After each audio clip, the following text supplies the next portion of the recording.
Queen Elizabeth II, the longest reigning monarch of Britain, the nation's figurehead and a towering presence on the world stage for 7 decades, has died peacefully at her home in Scotland yesterday at the age of 96. Her eldest son, Charles, is now the new king of Britain. Good morning, I'm Abheudaya Shrestha, and these are the headlines of the hour. Queen Elizabeth II, Britain's longest reigning monarch, the nation's figurehead, dies peacefully at her home in Scotland, aged 96. World leaders, including Russian President Vladimir Putin, pour condolences. Indrajatra, one of the most celebrated festivals, being observed amidst much fanfare today. Government declares a public holiday in Kathmandu. Suspended Nepali cricketer Sandeep Lamichhane reiterates his innocence and says will return to Nepal in a few days from West Indies after Kathmandu District Court issues an arrest warrant in a rape case. And Virat Kohli scores his first century in more than 1,000 days as India humble Afghanistan in a dead rubber at the Asia Cup. Bhuvaneshwar Kumar picks a fifer, giving away only 4 runs. Indrajatra, one of the most celebrated festivals of Kathmandu, is being observed amidst much fanfare today. The 8-day festival, celebrated mainly in the 3 districts of the Kathmandu Valley, Dhulikhel and Dolkha, formally began with the installation of lingo, a sacred wooden pole.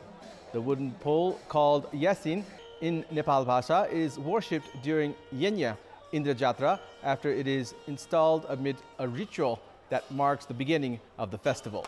Yasin travels to Hanuman Dhoka from a forest in Surya-Binayak, Bhaktapur called Lingo Guti Community Forest, formerly known as Nalaban. Various ceremonies, including the chariot processions of Ganesh, Bhairav and Kumari, the living goddess, which are the most popular attractions of the festival, took place during Sunday's celebrations.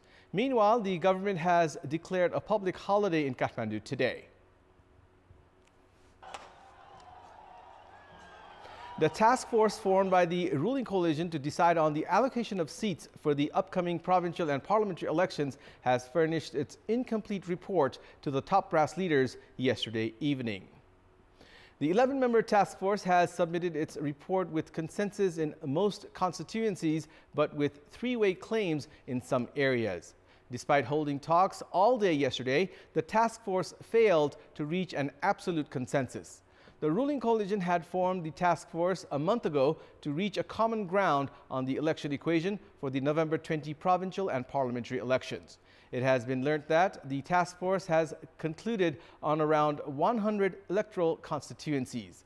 Prior to this, Nepali Congress had claimed 100 seats, while CPN Maoist Centre had demanded 60 seats, among other parties in the alliance.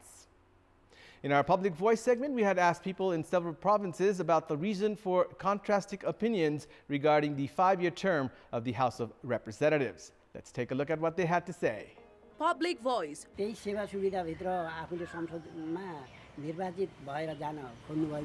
संसद नरहने र कामचलाउ सरकार भएर त्यसले चाहिँ निष्पक्ष रूपमा निर्वाचन गराउनु संसदहरूले आफू अनुसार कानुनलाई व्याख्या गरिरहेका छन् भत्ता खाने योजनाहरू बनाएर जुन लम्बाउन खोजेका छन् यो चाहिँ बेठिक छ सरकारको ढुकुटीमाथि खेलवाड गर्नको लागि आफ्नो हैकम जमाएको जस्तो लाग्छ जनताले हामीले कर तिरेको पैसा खानलाई बाँड्नलाई को जालझेल हो यो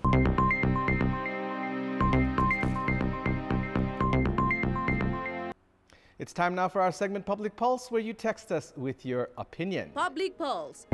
Here's the question. What do you term the 2 government bodies alleging each other regarding fees charged from the tourists? Your options are A, race to take credit, B, lack of coordination, and C, height of irresponsibility.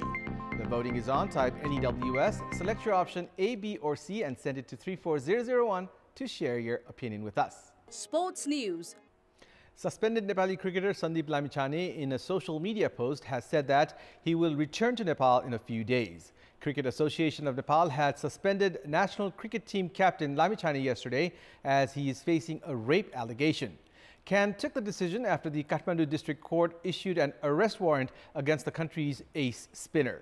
The International Cricket Council has also expressed interest in the case. Reiterating his innocence, Lamichhane has said that he has complete belief in the laws of Nepal and hope that the law acted equal to everyone. He has further termed the rape allegations against him baseless. Despite the international practice of immediate suspension of athletes after serious allegations against them, the National Cricket Governing Body waited for almost 48 hours to issue the suspension notice against its player and captain Lamichhane.